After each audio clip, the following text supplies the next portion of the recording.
ஓட்டை அடைக்குதுடா முட்டுக்கு விழுந்துருன்னு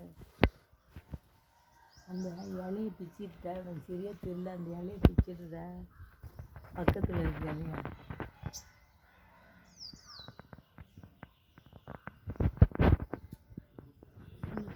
பஞ்சு சுற்றி வச்சுருக்கு மூக்காலே கட்டுது